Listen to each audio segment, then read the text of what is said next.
ahora continuamos con el mensaje de la palabra de Dios. Continuamos con el libro de los Hechos, estudiándolo con estos mensajes que hemos denominado la manifestación poderosa del Espíritu Santo. Hemos mencionado en varias oportunidades que el libro de los Hechos es un libro apasionante, pero que está lleno de verdades espirituales.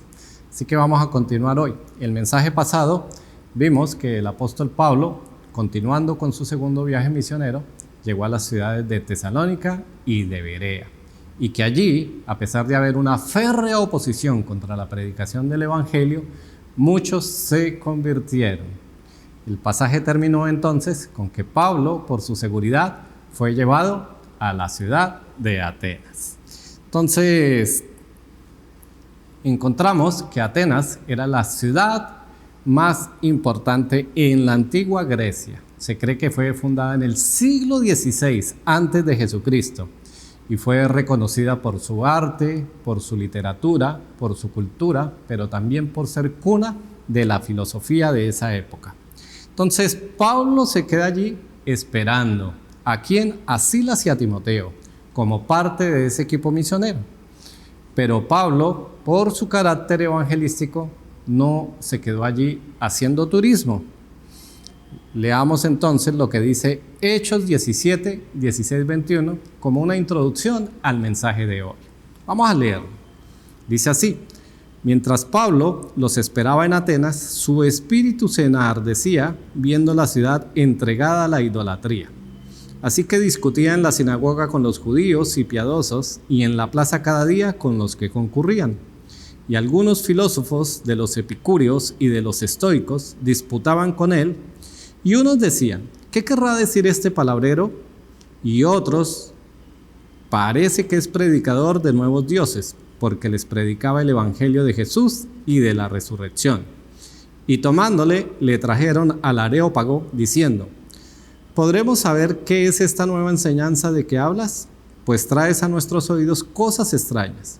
Queremos pues saber qué quiere decir esto, porque todos los atenienses y los extranjeros residentes allí en ninguna otra causa se interesaban sino en decir o en oír algo nuevo.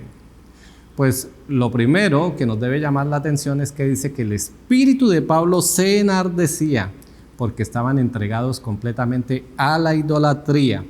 ¿Y por qué se enardecía? Porque Pablo sabía que la idolatría le roba la gloria a Dios. Uno de los pecados, de los grandes pecados de Israel en el Antiguo Testamento, era que se entregaban completamente a la idolatría. Conociendo al Dios verdadero, lo dejaban a un lado para seguir a dioses paganos. Pablo vio el comportamiento de estos ciudadanos atenienses. ¿Cómo los vio él? Como un grupo de mujeres y hombres perdidos que iban camino al infierno. Esto nos lleva a concluir que Pablo, como buen misionero, era un grande observador. Nos enseña también que nosotros como misioneros, como evangelistas, debemos ser también grandes observadores. Necesitamos entender en el campo de la misión qué es lo que está influyendo para que hombres y mujeres no crean en Jesús, en el Hijo de Dios, para que no crean al Evangelio. Vamos a ir a 1 Corintios, capítulo 9, versículo 19 al 23.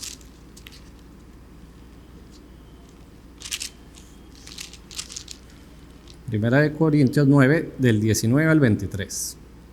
Por lo cual, siendo libre de todos, me he hecho siervo de todos para ganar a mayor número. Me he hecho a los judíos como judío para ganar a los judíos, a los que están sujetos a la ley, aunque yo no esté sujeto a la ley. Como sujeto a la ley, para ganar a los que están sujetos a la ley. A los que están sin ley, como si yo estuviera sin ley, no estando yo sin ley de Dios, sino bajo la ley de Cristo, para ganar a los que están sin ley. Me he hecho débil a los débiles, para ganar a los débiles. A todos me he hecho de todo, para que de todos modos salve a algunos. Y esto hago por causa del Evangelio, para hacerme copartícipe de él. Pues Pablo tiene clara su misión, completamente. Pablo necesitaba saber el entorno que lo rodeaba, las principales influencias de pensamiento, las principales influencias socioculturales, para poder hacer una predicación del Evangelio que se ajustara al pensamiento de estas personas. Sabemos que el Evangelio está por encima de todo. El Evangelio es la verdad. También nos dice este pasaje que Pablo discutía ¿dónde? En la sinagoga y en la plaza. Cada día salía entonces, como era costumbre, a buscar en la sinagoga a aquellos. En la sinagoga, ¿cómo predicaba? Bueno, él utilizaba las Escrituras. Pablo era un grande apologista. Él defendía su fe basado en las Escrituras, y esta era la estrategia que tenía con los judíos. Los judíos tenían las Escrituras y Pablo les demostraba a través de las Escrituras que Jesús era el Mesías prometido. Jesús era el Hijo de Dios, a quien él había prometido enviar. Pero también dice que discutía con los que concurrían a la plaza. Ellos allí en Atenas eran principalmente filósofos, y nos habla de dos grupos. Aquí están los epicúreos, que son personas materialistas, y su fin, su propósito es la felicidad por medio del placer personal, y por supuesto no creían en la resurrección. Y había otro grupo aquí mencionado, aunque no eran los dos únicos, que eran los estoicos. Ellos creen en una inteligencia soberana.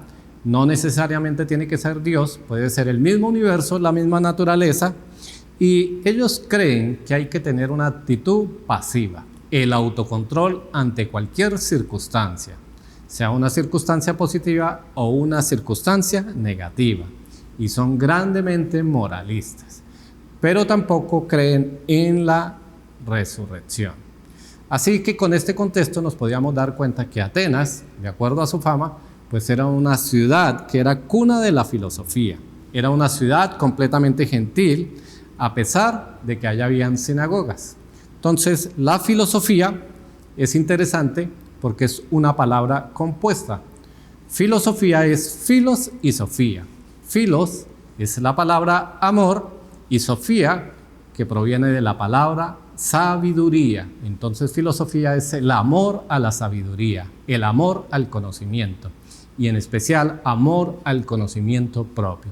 Esto era lo que hacían estos filósofos, y aún día siguen haciéndolo. Estas dos corrientes de pensamiento, después de 20 siglos, se siguen manteniendo. No nacieron allí en esta época porque ya tenían siglos, y aún después de todos estos siglos, aún muchos pensamientos están basados en estas filosofías. Ahora bien, esto es una contradicción total al monoteísmo en el cual nosotros creemos. Nosotros creemos en un Dios trino, Dios Padre, Dios Hijo y Dios Espíritu Santo.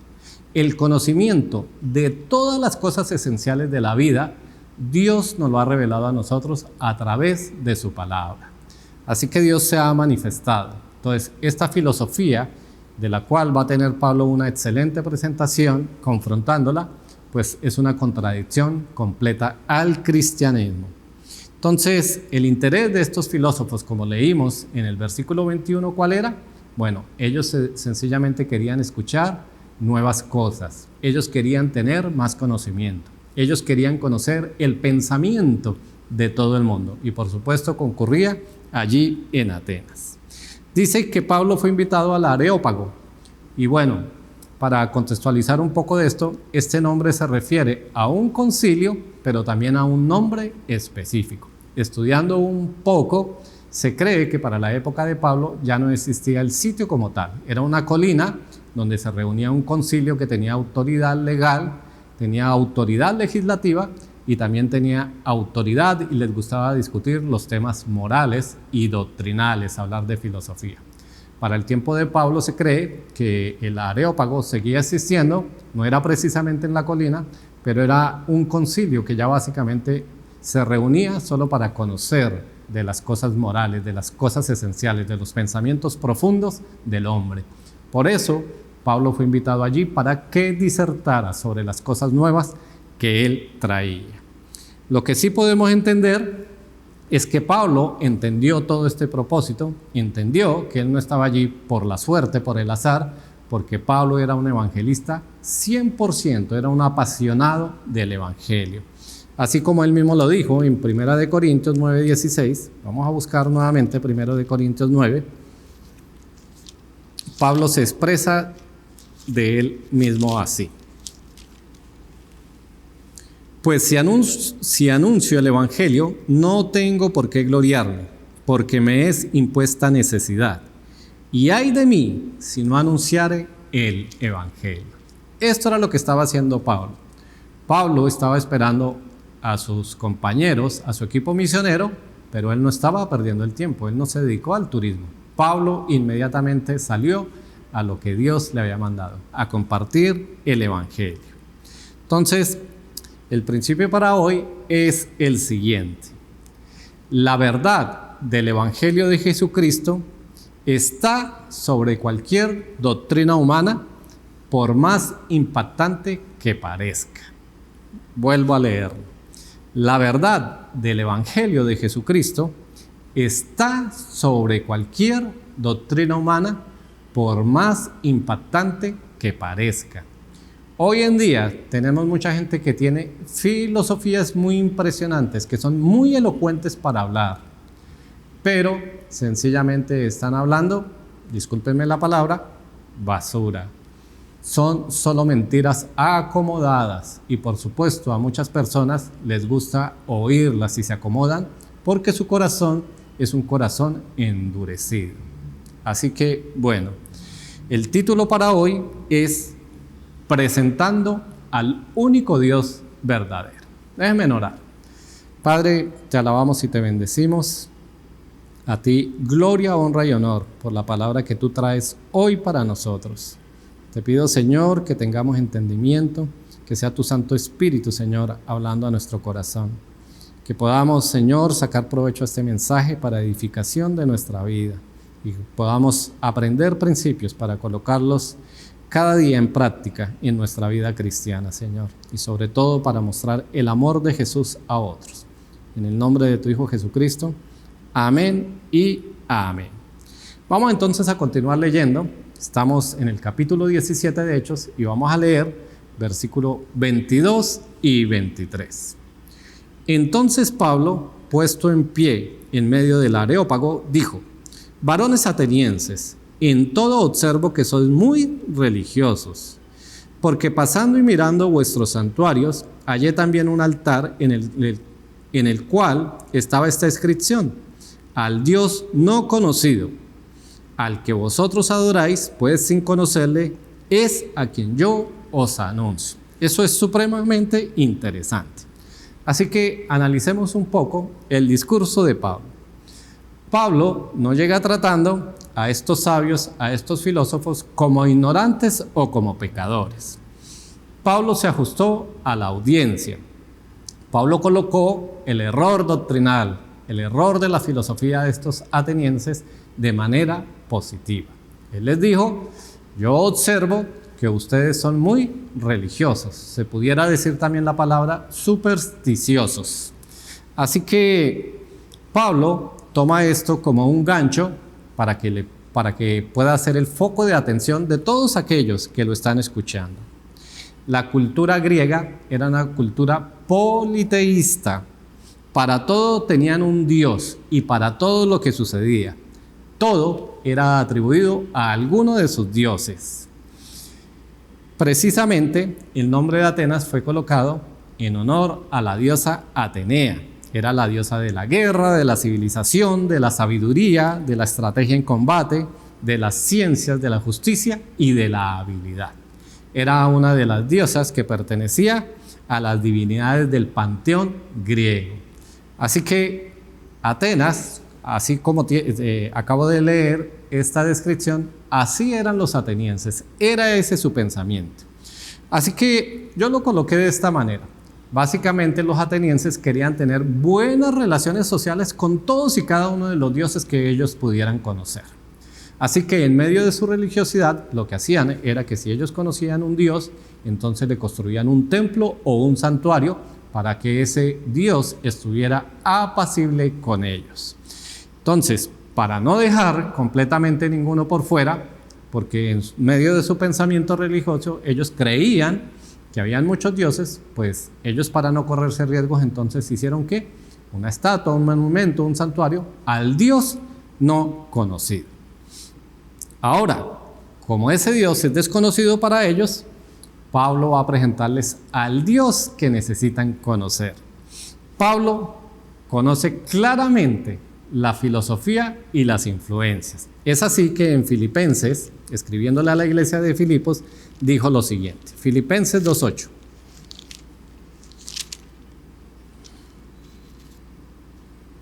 Perdón, es Colosenses 2:8. Mirad que nadie os engañe por medio de filosofías y huecas sutilezas, según las tradiciones de los hombres, conforme a los rudimentos del mundo y no según Cristo. Pablo era una persona preparada. Pablo tenía un conocimiento especial y por supuesto conocía de filosofía, pero él conocía el riesgo de la filosofía. Por eso Pablo, escribiéndole a la iglesia en Colosas, les dijo: tengan cuidado de no ser engañados ¿de qué? De las corrientes filosóficas. Eso lo estudiamos el año pasado, estudiando la carta a los Colosenses. Entonces, en medio de esa cultura ateniense, aparece una luz. Ellos, al reconocer tantos dioses, implicaban el conocimiento de las cosas sobrenaturales. Y entonces, eso era una ventaja que tenía Pablo, porque aún ellos creían que había un Dios desconocido. Entonces, ellos implícitamente pensaban que deberían conocer a un Dios. Les faltaba a alguien por conocer. Nadie busca un camino que no tenga un destino. La gente, si busca un camino para seguir, es porque está consciente de que hay un destino al final de él. Como dice Hebreos 11:6, porque es necesario que el que se acerca a Dios crea que le hay. Entonces, las personas que están en ese proceso de la búsqueda de Dios, ellos necesitan pensar, ellos necesitan creer que ese Dios está al final de esa búsqueda. Así que nosotros nos vamos a encontrar con muchísimas personas que están en ese proceso. Y con seguridad, a nosotros cuando nos hablaron, nos despertaron esa inquietud de preguntarnos: ¿dónde está Dios? ¿Cómo es Dios? ¿Qué hace Dios? ¿Cómo influencia mi vida? ¿Cómo es Dios alrededor mío? Así que esas preguntas son importantes. Entonces, ante una audiencia tan específica, Pablo va a exponer 4 puntos, 4 características o 4 atributos del Dios. Así que vamos a ir viéndolos poco a poco. Vamos a leer el versículo 24 y 25. El Dios que hizo el mundo y todas las cosas que en él hay, siendo Señor del cielo y de la tierra, no habita en templos hechos por manos humanas, ni es honrado por manos de hombres, como si necesitase de algo, pues Él es quien da a todos vida y aliento y todas las cosas. Pues ese Dios no conocido para los atenienses es un Dios muy conocido para Pablo. Y lo primero que él esgrime es que Dios es creador. Ese es el primer atributo que él expone. Pablo le está diciendo a los atenienses que en Dios tenemos la respuesta al origen de la vida. Los filósofos siempre se han desgastado pensando en cuál es el origen de todas las cosas. Dios fue el que creó todo y Él puso a andar en un momento determinado todo a través de las leyes naturales. Así que nosotros eso lo sabemos a través de la revelación de su propia palabra en Génesis. Entonces, la Biblia manifiesta la existencia de Dios a través de 2 maneras. Primero, externamente. Busquemos Salmo 19:1. Dice lo siguiente: los cielos cuentan la gloria de Dios y el firmamento anuncia la obra de sus manos. Pablo también expone esto en el libro a los Romanos. Dice: porque las cosas que se ven dan testimonio de las cosas que no se ven, dan testimonio del Dios mismo. Así que Dios da testimonio con su propia creación. Nosotros quedamos impávidos, sorprendidos ante unas cosas que necesariamente debieron tener una mente maestra, inteligente, un diseñador detrás de ese diseño. Nosotros sabemos que ese es Dios. Pero Dios también se manifiesta internamente a cada hombre. Pablo lo expuso así en Romanos 1:19. Si quieres, puedes buscarlo. Romanos 1:19. Porque lo que de Dios se conoce les es manifiesto, pues Dios se lo manifestó. En Génesis, la Escritura nos narra que nosotros fuimos hechos a la imagen y semejanza de Dios. Y a pesar de la caída, del pecado de Adán y Eva, pues no se borró completamente toda imagen y semejanza. Dios dejó unas cosas dentro de nosotros. Por ejemplo, dejó nuestra conciencia, lo que determina el bien y el mal. Para los que les gusta la teología, pues esto es conocido como el argumento cosmológico. Todo efecto tiene una causa. Así que los filósofos pueden ir de para atrás, de para atrás, de para atrás, pero finalmente va a llegar un momento en que ellos se van a encontrar con que Dios fue el que inició todas las cosas. También nos dice este pasaje que Dios no habita en templos hechos por manos de hombres. Es interesante porque Pablo apunta completamente a ellos. ¿Por qué? Porque los atenienses construían un templo para cada dios. Ellos querían agradar a sus dioses y pensaban que los dioses habitaban en esos templos. Al construir ese templo, entonces ellos tenían acceso al Dios.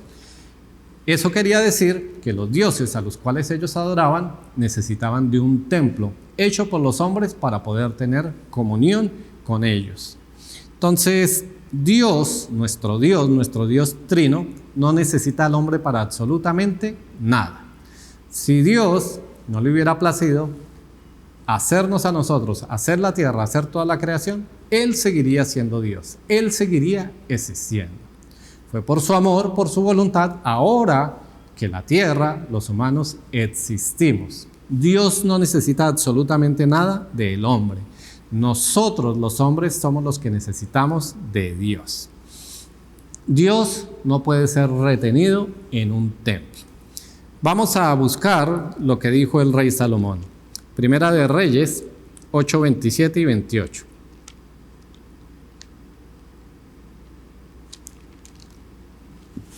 Primera de Reyes 8, 27 y 28. Pero, ¿es verdad que Dios morará sobre la tierra?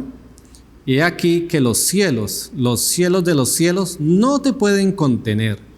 ¿Cuánto menos esta casa que yo he edificado? Con todo, tú atenderás a la oración de tu siervo y a su plegaria, oh Jehová, Dios mío, oyendo el clamor y la oración que tu siervo hace hoy delante de ti.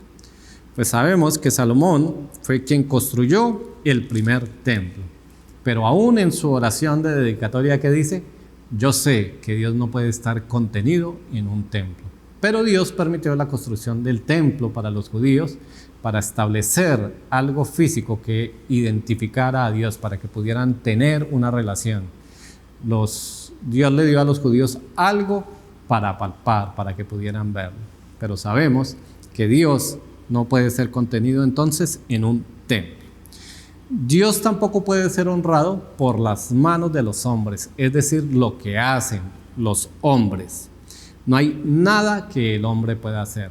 Sabemos que muchos hombres quieren hacer cosas, estatuas, imágenes, cuadros, cosas de esas, pero con nada de eso nosotros podemos honrar a Dios. Y la palabra de Dios sí que tiene verdades sobre eso.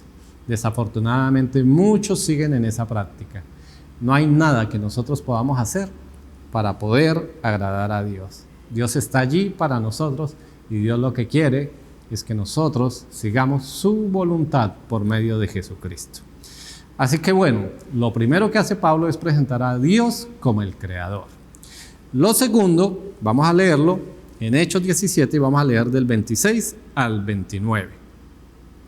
Y de una sangre ha hecho todo el linaje de los hombres, para que habiten sobre toda la faz de la tierra, y les ha prefijado el orden de los tiempos y los límites de su habitación, para que busquen a Dios si en alguna manera palpando puedan hallarle, aunque ciertamente no está lejos de cada uno de nosotros, porque en Él vivimos y nos movemos, y somos, como algunos de vuestros propios poetas también han dicho, porque linaje suyo somos.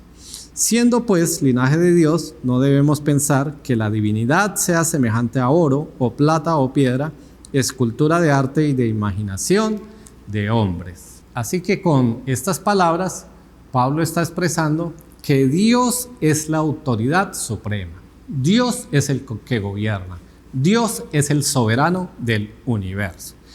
Pablo hace referencia allí a que todos somos de un mismo linaje. Aunque no menciona a Adán y Eva, pues él está haciendo referencia a eso. Todos provenimos de un mismo origen. Y es interesante que menciona la palabra sangre. La sangre, desde el aspecto físico, desde el aspecto científico, de los hombres es única. Aún los tipos de sangre, pero la sangre de los hombres es única. Por eso es que no se pueden hacer transfusiones de sangre de animal a un humano.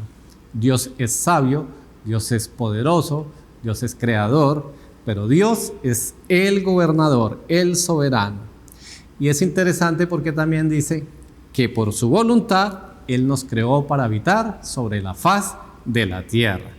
Nos prefijó el orden de los tiempos. Es decir, Dios tiene un plan diseñado por Él, el Dios Trino, y Él ha establecido los tiempos. Recordemos cuando Jesús estuvo en su ministerio terrenal. Muchas veces los judíos, sus opositores, quisieron atraparlo. Pero ¿qué dice la narración en los evangelios? Que aún no se había cumplido el tiempo. ¿Por qué? Porque Dios tiene un propósito para todo. Dios tiene un plan para la humanidad y Él ha establecido los tiempos. El tiempo en que fue la primera venida de Jesús lo estableció Dios. El tiempo de su segunda venida lo ha establecido Dios, pero solo Él lo sabe. Es así como también tenemos un ejemplo. De Judas, el que traicionó a nuestro Señor Jesús, se ha dicho mucho. Algunos dicen que fue Dios que lo creó para que traicionara al Señor Jesús y poder cumplir el plan de salvación, pero eso no es cierto.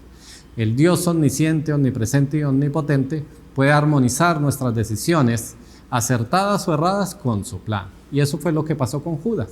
Judas nunca creyó en Jesús, decidió traicionarlo, pero el Señor, que tiene preconocimiento de todas las cosas, pues utilizó esta decisión de Judas para su plan de salvación. Era necesario que el Cristo padeciese en manos de los ancianos y de los hombres. Dice que también, dice Pablo en su discurso, nos prefijó los límites de nuestra habitación. Dios pues ha permitido el establecimiento de territorios, de naciones, de pueblos. Dios tiene en control también aún la geografía de nuestra tierra.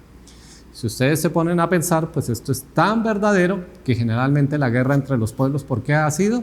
Porque unos quieren usurpar los territorios de otros. Así que los límites Dios los ha establecido. Dios es el que permite que se crean naciones, pueblos en un ámbito geográfico. El pueblo de Israel, pues todos conocemos la promesa de Abraham, la tierra prometida, la tierra de Canaán, le estableció un territorio. A esto es que se está refiriendo Pablo. Entonces Dios ha prefijado el tiempo y ha prefijado también un límite para donde nosotros habitamos. Y la pregunta sería, ¿pero por qué Dios hizo esto? Bueno, para que lo podamos buscar, dice Pablo. Dice que palpan. Los que palpan, entonces nos trae a nuestra imaginación aquellas personas que no gozan de vista. Así que les toca buscar como a tientas. Entonces Pablo se está refiriendo a la oscuridad espiritual del hombre, en ese caso de los atenienses. El hombre tiene necesidad de su creador, está en una oscuridad total. Pero dice Pablo, explicándoles a los atenienses, que Él está ahí cerca para que lo podamos encontrar. ¿Qué quiere decir con esto? Que el ciego entonces debe movilizarse con sus manos, palparlo y saber que Dios está por ahí cerca para poder entonces encontrarlo. Por eso necesitamos llevar el mensaje de salvación. Dios está inquietando el corazón de las personas. Dios tiene un llamado para ellos y nosotros somos los predicadores. Dios va a llevar el mensaje a través de nosotros. Por eso aprendimos o tenemos un principio que el evangelista debe ser intencional, no debe ser tranquilo, siempre debe estar con la intención de predicar la palabra. Hay muchas veces que esto no sucede. ¿Por qué es esto?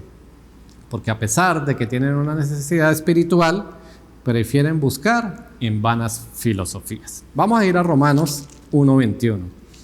Entonces, Romanos 1:21, también Pablo nos dice lo siguiente: pues habiendo conocido a Dios, no le glorificaron como a Dios ni le dieron gracias, sino que se envanecieron en sus razonamientos y su necio corazón fue entenebrecido. Entonces, los filósofos quieren razonar en su propio corazón, ellos aman su propio conocimiento, de eso explicamos la palabra filosofía, así que ellos prefieren estar alejados de Dios. Bueno, lo otro que dice es que en Él vivimos y en Él nos movemos, y eso no puede ser de otra manera. Si lo hacemos a nuestra manera y nosotros ya lo hemos experimentado, pues tenemos vidas vacías, no tenemos vidas abundantes, tenemos vidas llenas de frustración. La palabra dice que Dios es todo y Dios lo llena absolutamente todo. Y eso se está refiriendo a nuestra vida espiritual.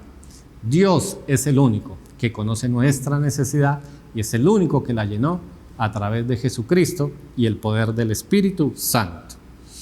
Así que cuando dice que somos linaje de Dios, está hablando de tener una dependencia de Dios. Y aquí debemos ser cuidadosos, porque no está diciendo que todos somos hijos de Dios. Aquí se refiere a que todos somos creados por Dios.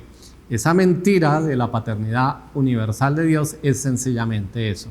Una mentira que tiene embaucados a muchos. Es una gran mentira. Así que la divinidad de Dios no es comparada con absolutamente nada. No se puede comparar con ningún metal precioso. Pero el hombre, aún en la actualidad, quiere darle más valor a las imágenes. Por eso es que vemos a aquellos que practican religiones que prefieren hincarse ante una imagen que buscar al Dios vivo y verdadero por medio de Jesús. Isaías 44:9, si gusta puedes buscarlo, dice lo siguiente: los formadores de imágenes de talla, todos ellos son vanidad, y lo más precioso de ellos para nada es útil, y ellos mismos son testigos para su confusión de que los ídolos no ven ni entienden. Y en realidad eso es una ceguera espiritual, porque todas las personas que acuden a estos ídolos en realidad están confundidos, porque estos ídolos, por supuesto, ni oyen, ni ven, ni entienden absolutamente nada. Y en todo eso pues también está Satanás detrás de todas estas cosas, cegando el entendimiento de todas aquellas personas. Esto nos debe animar a nosotros con más ahínco a llevar el evangelio de salvación. Así que bueno, hemos aprendido que Dios es el creador, que Dios es la autoridad suprema, el gobernante, y ahora Pablo presenta en el versículo 30 lo siguiente: pero Dios, habiendo pasado por alto los tiempos de esta ignorancia, ahora manda a todos los hombres en todo lugar que se arrepientan. Pablo presenta a Dios ahora como el Dios salvador. Aceptar que Dios existe y aún reconocer sus atributos no nos salva. Dios se ha manifestado, pero Dios ha establecido que solo por fe, por su gracia, por la fe en la obra expiatoria de Jesucristo, los hombres pueden ser salvos. La primera venida de Jesús provocó un cambio en la manera que Dios veía a los hombres o en la manera que Dios trataba con la humanidad. Entonces por eso Pablo dice que en el pasado Dios pasó por alto la ignorancia. De alguna manera pudiéramos decir, entre comillas, tenían una excusa. Pero después de que vino Jesús, la verdad quedó clara y establecida. Hoy no hay excusa. La verdad ya fue dicha, la resurrección, el ministerio de Jesús es un hecho histórico que todo hombre puede comprobar.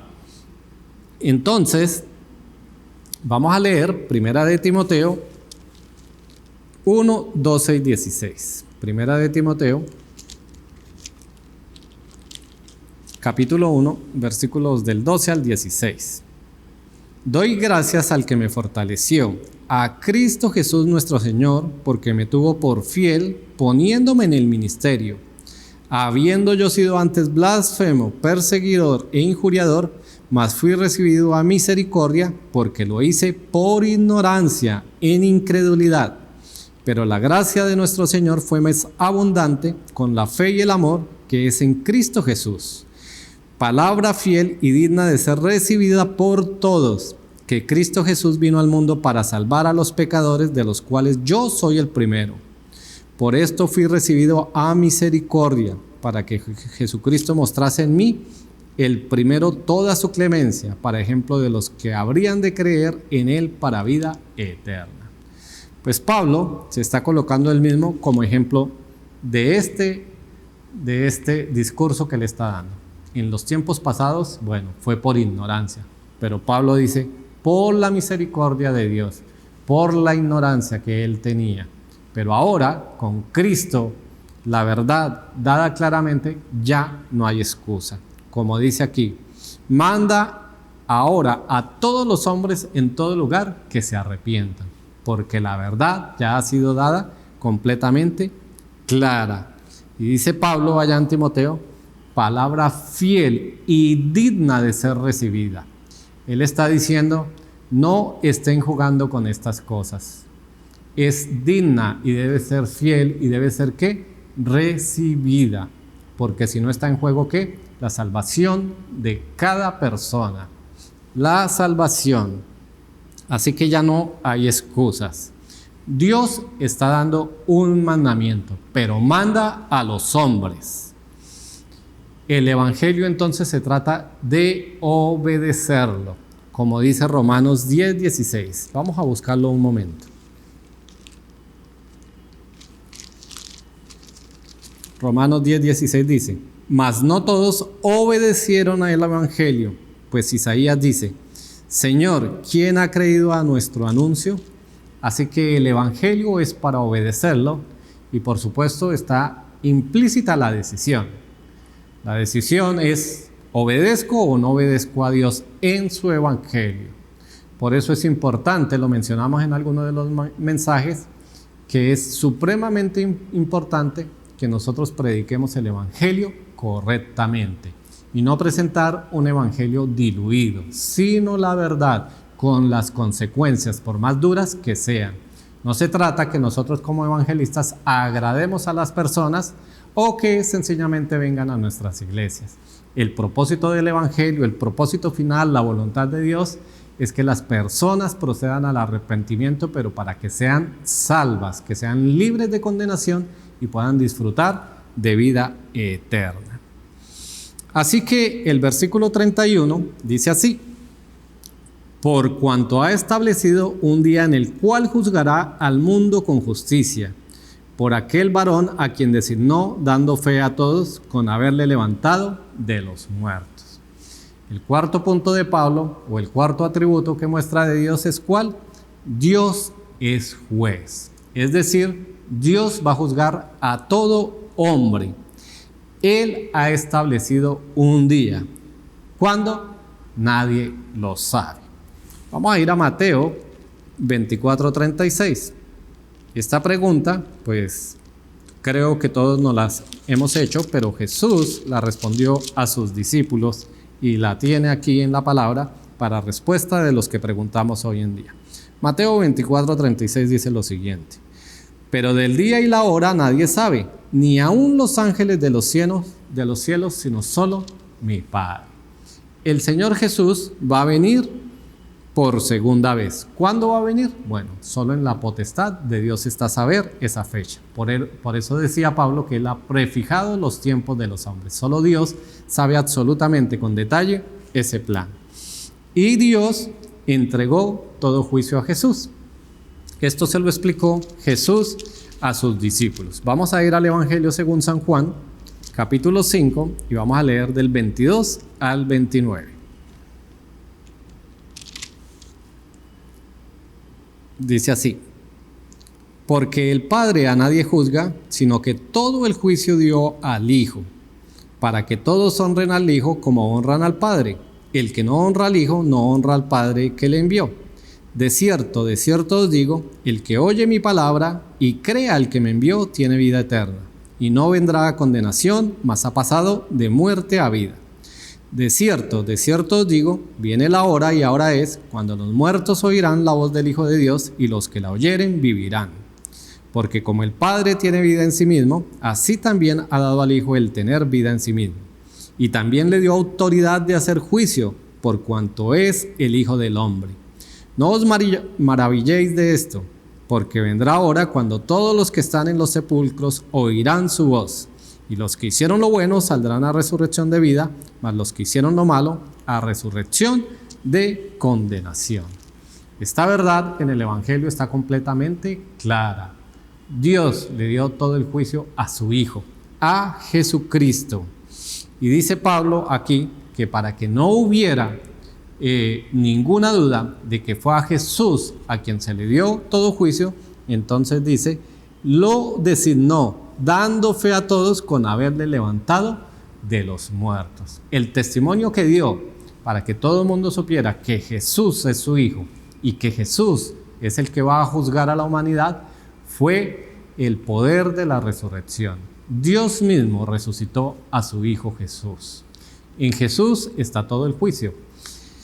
Él, Jesús, vino la primera vez como un siervo sufriente, pero en su segunda venida vendrá como un juez justo. En su primera venida montó ¿en qué? En un burrito, en un asno.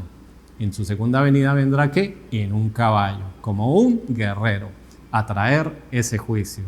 Ese juicio pues está descrito allí en Mateo 24 y también toda la narración del Apocalipsis. Finalmente, todos los hombres que no hayan creído en Jesús estarán frente al juicio del trono blanco, que está narrado en Apocalipsis. Así que el resultado de la predicación de Pablo era predecible. Vamos a ver lo que pasó. Leamos el versículo 32 al 34. Pero cuando oyeron lo de la resurrección de los muertos, unos se burlaban y otros decían, ya te oiremos acerca de esto otra vez. Y así Pablo salió de en medio de ellos, mas algunos creyeron juntándose con él, entre los cuales estaba Dionisia, el Areopagita, una mujer llamada Damaris, y otros con ellos. Así que estos hombres, estos filósofos que escucharon a Pablo, ¿cuál fue su reacción? Bueno, se burlaron y le dijeron, bueno, otra vez vamos a escuchar a este palabrero. Ellos ya tenían sus mentes cauterizadas, como muchas mujeres y hombres hoy en día tienen sus pensamientos cauterizados en sus propias filosofías o en las filosofías que escuchan.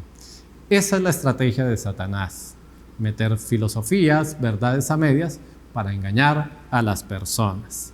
Entonces, en realidad, esas personas allá en el pasado y las personas hoy en día solo quieren vivir la vida a sus maneras. Todo esto está en contra del cristianismo, porque sabemos que la resurrección es la base, la estructura fundamental del cristianismo. Sin resurrección no hay evangelio. Sin evangelio no hay salvación. Así que bueno, eso es lo que sucede con la filosofía. Nosotros entonces debemos estar preparados, al igual que Pablo, para presentar a Dios. Sabemos que muchas veces tenemos encuentros con personas que son muy dados a la filosofía. No necesitamos ser teólogos, pero estudiemos algo de teología. Nosotros necesitamos tener el corazón dispuesto, sobre todo para amarles, para no ir en ánimo de contienda con ellos, porque el interés de nosotros no es hacerles saber una verdad o que nosotros tenemos la razón sobre ellos. El interés es que puedan conocer una verdad, pero que esa verdad es Jesús, que murió en la cruz por ellos porque son pecadores, y que puedan ellos ser libres del pecado y de la muerte, y que puedan gozar de la vida eterna. Ahora bien, algunos han interpretado este discurso de Pablo como un fracaso. ¿Por qué? Porque ellos se atreven a decir que Pablo venía de un ministerio donde venía predicando el evangelio de Jesús, y así como en Tesalónica y en Berea hubo muchísimos que se convirtieron. Y cuando llegó acá, que no fue claro con el Evangelio y que por eso se convirtieron muy pocos. Eso es una total falsedad. Vemos que el mismo pasaje dice que Pablo se dedicó a predicar ¿a quién? A Cristo y su resurrección. Pero también vemos que la audiencia era una audiencia dura de corazón. Sin embargo, Pablo explica cada cosa magistralmente. Pablo era un teólogo, un apologista. Este es uno de los grandes discursos de Pablo, de las predicaciones de Pablo. Que no se hayan convertido no fue culpa de Pablo, fue culpa de ellos mismos, de su corazón duro, contradictor a Dios. Sin embargo, Pablo dejó una puerta abierta. Ustedes están en oscuridad espiritual y el que esté buscando a Dios en medio de esa oscuridad, alargue sus manos, palpe, porque Dios está allí. Y hubo pocos resultados. Estos fueron tocados en su corazón. De todas maneras, Pablo salió después de Atenas, pero este fruto quedó allí. ¿Qué pasó después? Bueno, no lo sabemos, pero con seguridad el Evangelio tiene poder, es en Dios, no en nosotros, no en nuestra elocuencia. Entonces, este pasaje nos muestra la cruda realidad del ser humano y su estado espiritual. Así lo expresó Pablo en Romanos 3, 10 y 11. Como está escrito: no hay justo ni aun uno, no hay quien entienda, no hay quien busque a Dios. Vamos a concluir entonces. No importa qué tan intimidante pueda ser la audiencia cuando predicamos el Evangelio. No debemos olvidar que nosotros tenemos la verdad. Ellos deciden si aceptan esa verdad o se quedan en sus hermosas mentiras.